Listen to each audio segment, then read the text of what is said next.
Good morning, good morning. How are you guys doing? I hope you're having a fantastic day. And most importantly, I hope you're feeling good. Because when you feel good, you always tend to do good. So I'm excited. I'm always excited every morning, but I'm still concerned about the happenings.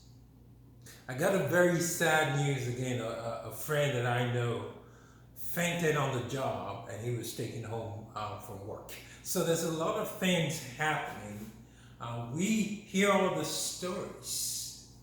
We need to learn from the happenings. Since we have the time to listen to what people are telling you, or you have the time to read about something that happened to somebody or happened to someone you know.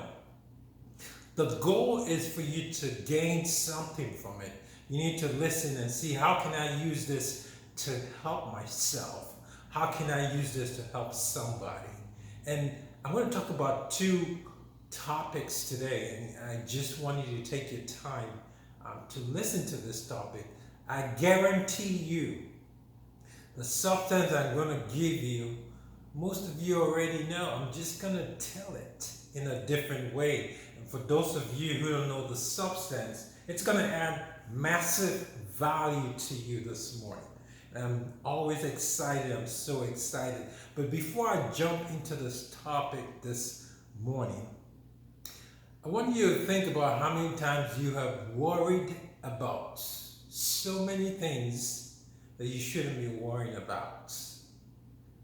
You're worried about, how am I going to get to work tomorrow? You're worried about, how am I going to eat tomorrow? You see, this thing called worry is a killer disease. And I'm going to explain how the process works to your brain. Like I told you folks last week, you have to know how your brain works. Because you become what you think about every single hour, every single day. You become what you think about. And today I'm going to give you a simple explanation before I dive into the main topic I want to be talking about today. So the brain, I'm going to grab this paper so I can explain to you. And I'm going to show you a piece of paper. After today, I promise you, when you worry, you need to cut that thinking. You need to stop it, because it is going somewhere. It is not a fun game, and this is really affecting a lot of people. So folks, if you can see my diagram, simple diagram, the last time I talked about the conscious section of the brain, this is our thinking. And I talked about the emotional part of the brain, which is the subconscious brain. Okay, the conscious brain, this is where all the thinking goes on. This is where people think they know everything. This is the information part of the brain, and is controlled by our senses like touch, feel, and all of that stuff. So when you worry, this is your conscious brain. When you keep worrying about things that you cannot change, but you can do something about. So what happens to that worry? It moves from the conscious brain and it goes to the subconscious brain. And what happens in the subconscious brain? This is our feelings. It becomes fear. And when this continues to happen, what happens? It goes to our body, and what kind of vibration do we have here? We now have what we call anxiety. This is how anxiety happens. Anxiety doesn't happen overnight. You don't wake up and suddenly you have anxiety. It's a result as you're thinking. The result of what you're thinking about, what you're worried about, gets into becoming fear. And from fear it goes into anxiety. And anxiety causes depression. Anxiety causes suicide. So you want to watch your thinking. I know I'm excited, but I'm really concerned, because when I know people dying because of anxiety, I feel really, really bad. Because anxiety can lead to so many things. A couple of weeks ago, I had someone that committed suicide. Folks, there are two types of suicide. And just listen to me for a minute. There are two types of suicide. I really had to get this to understand that suicide is not just you jumping over a fence. Somebody hear me. That is one type of suicide. I call it the consciousness suicide, which could even start from worry, go into fear, go into anxiety, and they don't like what's going, and then jump off the fence. They take their life over a temporary situation. And we said this last week, don't ever make a permanent decision over a temporary problem. This is what happened, and people go into fear, people go into anxiety, and the vibration that comes out is them thinking about committing suicide. For every action, Newton's law, for every action is an equal and opposite reaction. So we need to really watch what we're thinking. So 2 types of suicide. You gotta know this because I had to really get this. One is a person that worries about everything, worries about the coronavirus. I'll give an example, and my heart goes to those families. Worry about the coronavirus, and they just keep worrying and worrying and worrying, and it keeps going to become what we think about. And it goes into fear, it goes into anxiety, and it goes into wrong decision making. And what they do actually is taking their life, jumping off a fence, hanging themselves. That is just one type of suicide. But there's a quiet suicide. I call it the silent killer.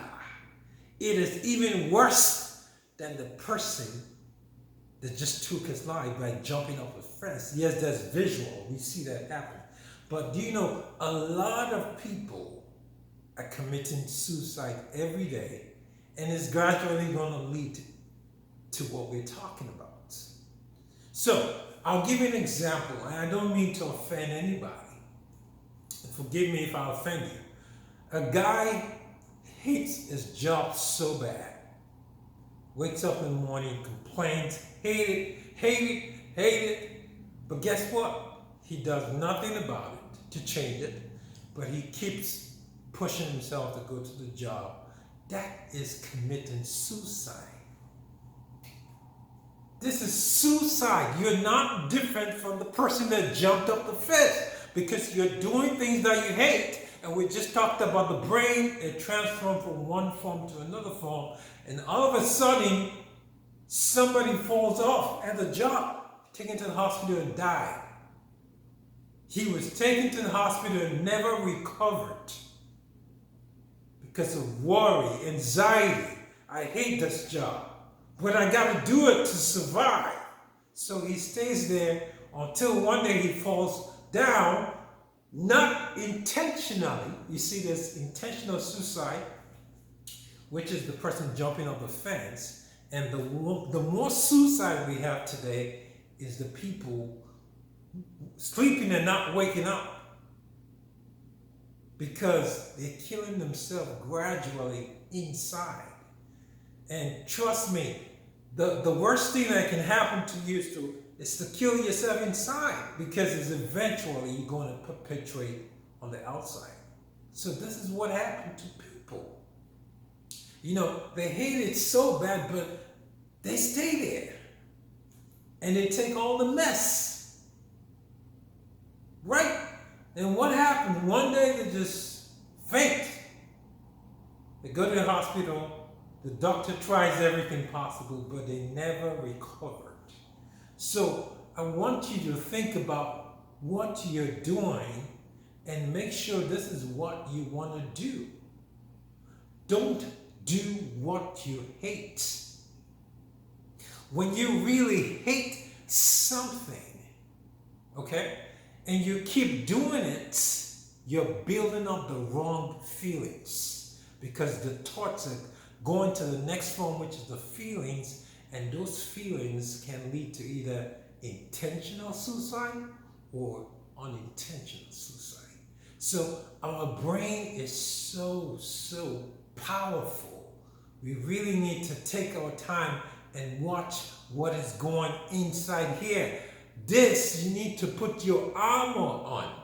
When you start worrying too much, catch it and stop it. You have the control you can stop what goes, you can reject or accept what goes into your brain.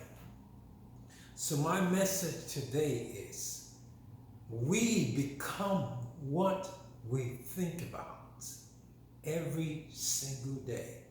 And you need to really, we need to watch our thinking. We need to alter our thinking. And you have greatness in you. I like to say it again. I don't want to put you down this morning, but I have to bring it out of me, because we need to know the problems before we can have solutions. But most importantly, you are a special person and you have so much greatness in you. So let's have a blessed day today. Let's have a positive day, and let's hit our dreams. Have a good one.